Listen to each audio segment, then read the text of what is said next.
बिस्मिल्लाहिर्रहमानिर्रहीम। शाहिद महमूद एडवोकेट हाजिर खिदमत है। रात के अनफॉर्चुनेट इंसिडेंट की बाबत आज हम डिस्कशन करने वाले हैं कि इस बाबत लॉ क्या कहता है। जो लास्ट इवनिंग इमरान खान पे जो फायरिंग हुई उसकी बाबत हम डिस्कस करेंगे कि कानून हमारा क्या कहता है। जो कन्फेशन स्टेटमेंट दे दी गई है वही सफिशिएंट है या उसके लिए सारी एविडेंस इकट्ठी करना आईओ का काम है।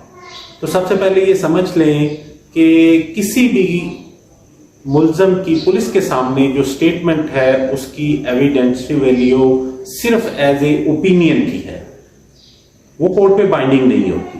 कोर्ट उसको नए सिरे से विद corroboration ऑफ एविडेंस देखती है।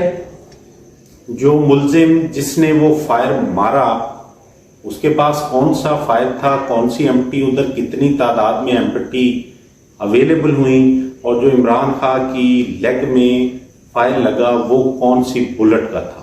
ये सारी एविडेंस जो होंगी, मेडिकल एविडेंस होंगी, इन बेसिस पे कोर्ट अपनी किसी कंक्लूजन पे पहुंचेगी। सो इस स्टेज पे ये जरूरी है कि हर किस्म की एविडेंस को इकट्ठा किया जाए, महफूज कर लिया जाए, जो कि आईओ का काम है। और उसके बाद जो मौके पे मौजूद लोग हैं उनकी एविडेंस की कितनी वैल्यू होगी, वो मैटर इन इशू से रिलेट हैं, उनकी रेलिवेंट एविडेंस है, कानून शहादत के मुताबिक उनकी एविडेंस की प्रॉपर वैल्यू होगी। वो पर्सन जिसने मुल्जिम को पकड़ा और जिसने देखा अपनी आंखों से, वो रेलिवेंट पर्सन होगा।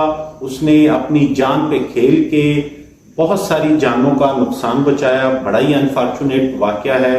इसमें फिर क्वेश्चन ये आ जाता है कि कोर्ट ऐसे मुल्जमान को सब्सिक्वेंटली बरी क्यों कर देती है। तो इसमें प्रोसिक्यूशन का इस स्टेज पे जो अभी स्टेज अवेलेबल है, एविडेंस को महफूज करना, इकट्ठा करना, गैदर करना उनकी ड्यूटी है।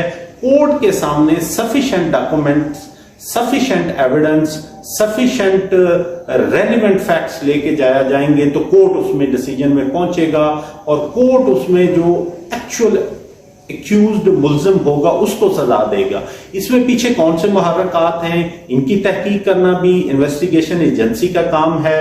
हम ज्यादा डिटेल में इसमें डिस्कस नहीं करेंगे। इस स्टेज पे सिर्फ हमारा ये कहना है कि जो उसकी वीडियो मंजर आम पे आ गई मुल्जिम की और उसमें वो कन्फेशनल स्टेटमेंट कर रहा है, उसकी एविडेंटरी वैल्यू नहीं है और वो कन्फेशनल स्टेटमेंट सफिशिएंट नहीं है कि उसको सजा दी जा सकेगी। लिहाजा जितनी भी इससे कनेक्टेड एविडेंस हैं, जितनी भी रेलिवेंट एविडेंस है, उनको इकट्ठा करना इस स्टेज पे इंतहाई जरूरी है। जो कि वकूआ है उसकी रिपोर्ट प्रॉपर मुरतब करना, उस वक्त को जो अवेलेबल एम्प्टीज हैं उनकी रिकवरी करना, ये सारा इस वक्त अहम काम है। इसको सियासी नजर नहीं करना चाहिए, ये किसी के साथ भी हो सकता है। तो मेरी ये सिर्फ इस व्लॉग के जरिए गुजारिश ये है कि आईओ को इस स्टेज पे अपनी ड्यूटीज प्रॉपरली अंजाम देनी चाहिए। इस केस को पॉलिटिसाइज नहीं करना चाहिए क्योंकि ये किसी के साथ भी हो सकता है। ये अनफॉर्चुनेट इंसिडेंट है, तो हम इसमें सिर्फ लॉ से रिलेटेड जो बात है वो डिस्कस कर रहे हैं। तो मैं शाहिद महमूद एडवोकेट को इस अनफॉर्चुनेट वकूए की डिस्कशन के साथ इजाजत दीजिए। दुआओं में याद रखिए, अपना ख्याल रखिए। अल्लाह निगहबान।